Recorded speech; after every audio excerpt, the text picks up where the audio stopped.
టిడ్కో ఇళ్ల నిర్మాణాలను త్వరితగతిన పూర్తి చేయాలని ప్రభుత్వ విప్ జీవీ ఆంజనేయులు అధికారులను ఆదేశించారు. పల్నాడు జిల్లా వినుకొండలో టిడ్కో ఇళ్ల నిర్మాణ పనులను ఆయన పరిశీలించారు. పట్టణ ప్రాంత పేదల సొంతింటి కలను నెరవేర్చేందుకు ప్రభుత్వం టిడ్కో ఇళ్లను మంజూరు చేసిందన్నారు. పెండింగ్ లో ఉన్న ఇళ్ల పనులను త్వరగా పూర్తి చేసి మౌలిక వస్తువులను యుద్ధ ప్రాతిపదికన పూర్తి చేయాలని అధికారులను ఆదేశించారు.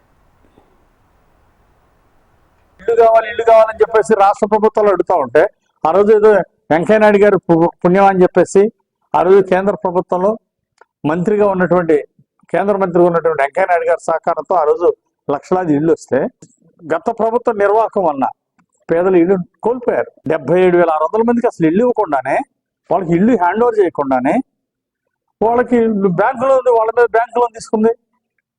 ఈరోజు టిడ్కో ఇళ్ళకి ఈఎంఐ కూడా 140 కోట్లు ఎన్డీఏ ప్రభుత్వం చంద్రబాబు గారు చెల్లించడం ప్రజల్ని ఆదుకోవడం జరిగింది. ఎస్టీలకు 75,000 రూపాయలు ప్రభుత్వం ఆర్థిక సాయం చేస్తుంది వాళ్ళు ఇల్లు కట్టుకోవడానికి.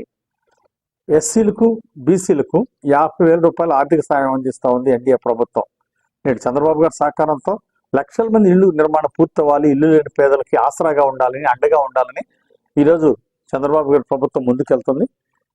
మరి ఈరోజు రాష్ట్రంలో గత ప్రభుత్వంలో కనీసం 10% కూడా ఇవ్వలేకపోయారు ఇల్లు లేని పేదలకి ఇల్లు. గత ప్రభుత్వం పూర్తిగా వైఫల్యం చెందింది.